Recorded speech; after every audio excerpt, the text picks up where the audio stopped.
গৌরীবেড়িয়া সর্বজনীন দুর্গোৎসব কমিটি এক অনন্য ভাবনাকে সামনে রেখে আয়োজন করেছে তাদের পুজো। এবারে থিম মাটি ও জীবন। গোটা মণ্ডপ তৈরি হয়েছে ইট দিয়ে। মাটি পুড়িয়েই ইট তৈরি হয়। বাংলার মাটি বরাবরই মানুষের জীবনের সঙ্গে গভীরভাবে জড়িত। কৃষির উপর নির্ভরশীল এ অঞ্চলের মানুষ মাটিকেই ভগবান মানেন। সেই ভাবনাকেই শিল্পরূপে ফুটিয়ে তুলেছেন খ্যাতনামা শিল্পী নিখিল মিস্ত্রি। ইট ব্যবহার করে নানা কারুকার্য ফুটিয়ে তোলা হয়েছে। থিম নিয়ে কি বললেন শিল্পী নিখিল মিস্ত্রি?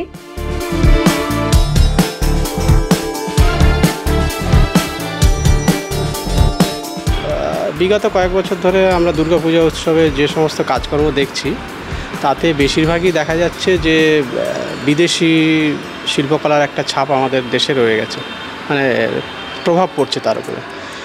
তো আমাদের ইউনেস্কোতে যে স্বীকৃতি পেয়েছে তাতে আমাদের দেশীয় শিল্পকলার একটা প্রভাবকে কেন্দ্র করেই সেই জায়গাটা পেয়েছিল। তো আমার ওইটা থেকেই মাথায় আসে যে বিগত কয়েক বছর ধরে যে সমস্ত কাজকর্মগুলো হচ্ছে, তো তার থেকে যদি একটু বেরিয়ে এসে কিছু একটা করা যায়, ওখান থেকেই মূলত এই ভাবনাটা সৃষ্টি হয়।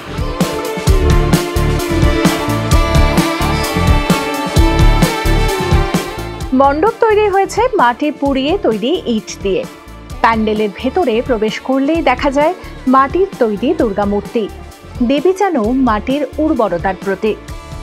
পাশাপাশি ইটের মধ্যে নানা ধরনের শিল্পকর্ম ফুটিয়ে তোলা হয়েছে।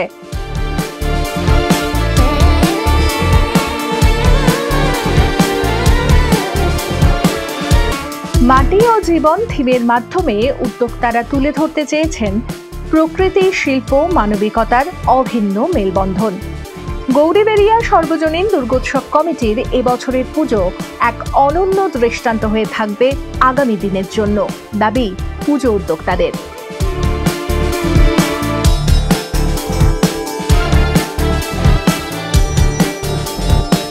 প্রতি বছরই একটা আমাদের প্রচেষ্টা থাকে যে নতুন শিল্পীদের একটা দায়িত্ব দেওয়া, যে শিল্পী নতুন কাজ করবে, বাংলার সংস্কৃত শিল্পকলা ও ভাস্কর্য নিয়ে কাজ করবে।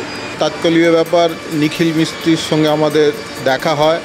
ও যখন এই প্রস্তাবটা দেয় যে বাংলার শিল্প ও ভাস্কর্য নিয়ে আমরা কাজ করব, তখন আমাদের কাছে ভেরি ইন্টারেস্টিং সবথেকে লাগলো যে ও বললো যে ইটের ঠাকুর গড়বে। আমি বললাম বাহ, এ তো একটা নতুনত্ব। ঠিক আছে।